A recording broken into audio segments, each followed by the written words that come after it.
안녕하세요. 오늘은 중국에서 벌어지고 있는 아주 흥미로운 어쩌면 우리와 기술의 관계를 완전히 바꿔놓을지도 모를 그런 현상에 대해 한번 파헤쳐 보겠습니다.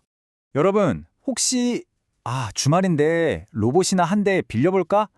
뭐 이런 상상 해보신 적 있으세요? 불과 얼마 전까지만 해도 이건 완전 공상과학 영화 속 이야기였잖아요. 그런데요, 이게 더 이상 상상이 아닙니다. 중국에서는 이 아이디어가 정말 놀라운 속도로 현실이 되고 있거든요. 자, 놀라지 마세요. 봇쉐어라는 새로운 로봇 렌탈 서비스가 있는데 이게 출시된 지 딱 3주 만에 사용자가 무려 20만 명을 모았습니다. 와, 이건 뭐 거의 폭발적인 반응이라고 봐야죠. 그렇다면 이 새로운 렌탈 붐, 그 중심에는 대체 뭐가 있는 걸까요? 자, 첫 번째 섹션에서 그 속을 한번 자세히 들여다보겠습니다. 이 혁신의 한가운데에 바로 봇쉐어가 있습니다. 에지봇이라는 회사가 만들었는데 쉽게 말해서 기업들이 오늘 로봇이 좀 필요한데 싶을 때 하루 단위로 휴머노이드 로봇을 빌려 쓸 수 있게 해주는 그런 플랫폼인 거죠. 근데 진짜 놀라운 건 바로 가격이에요. 제일 저렴한 로봇은요, 하루 빌리는데 우리 돈으로 한 4만 원? 미화로 약 28달러면 충분합니다. 이 정도면 뭐 첨단 로봇 기술의 문턱이 거의 없어졌다고 봐도 되지 않을까요? 자, 그럼 이 로봇들을 빌려서 대체 뭘 할 수 있을까요? 생각보다 활용 분야가 정말 다양하고 창의적입니다. 춤을 추게 하거나 붓글씨를 쓰게 하고 또 고객을 맞이하게도 하죠. 특히 그 중국의 유명한 호거 체인점 있잖아요. 하이디라오. 거기서는 춘절기감에 매장에 이 렌탈 로봇을 딱 투입해서 엄청난 화제를 모으기도 했습니다. 아니 근데 왜 하필 지금 이런 일이 벌어지는 걸까요? 불과 1년 전만 해도 이건 상상도 못할 일이었거든요. 그 해답은 바로 가격 붕괴에 있습니다. 네, 핵심은 바로 가격 폭락입니다. 한번 보세요. 불과 1년 만에 로봇 하루 대여료가 무려 99%나 떨어졌습니다.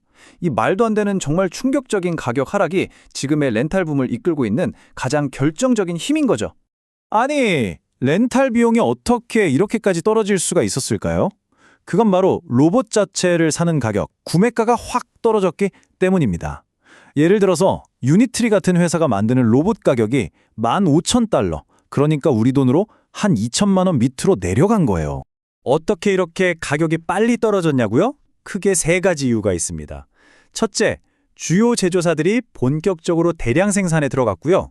둘째, 핵심 부품들을 이제 중국 안에서 직접 만들면서 원가를 확 낮췄습니다. 그리고 마지막으로 시장 경쟁이 엄청나게 치열해지면서 서로 가격을 내린 거죠. 자, 그럼 이제 시야를 좀 더 넓혀볼까요?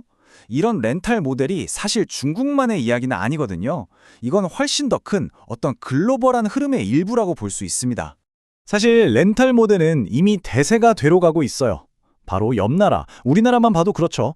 서비스 로봇 시장의 70%가 직접 사는 게 아니라 렌탈, 즉 빌려서 쓰는 방식입니다. 이제는 소유보다는 구독이 훨씬 더 익숙한 시대가 된 거죠. 전 세계의 시장의 성장세를 보면 이건 더 확실해집니다. 2024년에 약 345억 달러 규모였던 시장이 매년 25% 이상씩 쑥쑥 커서요. 2030년에는 1,350억 달러를 넘어설 거라고 합니다. 정말 어마어마한 성장세죠. 자, 그렇다면 이 모든 현상들이 우리에게 말해주는 진짜 의미는 뭘까요? 이건 그냥 로봇을 빌려 쓴다는 걸 넘어서요. 우리가 기술을 경험하고 소비하는 방식 자체가 근본적으로 바뀌고 있다는 신호입니다. 그게 바로 서비스형 로봇, 라스라는 개념입니다. 우리가 넷플릭스나 오피스 프로그램 구독해서 쓰잖아요. 그것처럼 이제는 로봇도 구독해서 쓰는 시대가 온 거예요. 이 모델의 가장 큰 장점은 수억 원에 달하는 초기 투자 비용 부담을 없애서 더 많은 기업들이 이 첨단 자동화 기술의 혜택을 누릴 수 있게 해준다는 겁니다. 실제로 한 전문가는 이렇게 말합니다. 앞으로는 단순히 로봇이라는 기계, 즉 하드웨어를 빌리는 장비 임대에서 그치는 게 아니라 그 로봇이 제공하는 똑똑한 지능형 서비스 자체를 구독하는 시장으로 발전할 거라고 말이죠. 자, 마지막으로 여러분께 이 질문을 한번 던져보고 싶습니다. 이렇게 무서운 속도로 트렌드가 바뀌고 있는데 과연 렌탈 로봇이 우리 바로 옆에서 우리를 위해 서빙을 하는 그런 날이 얼마나 남았을까요? 한 번쯤 생각해 볼 만한 문제 아닐까요?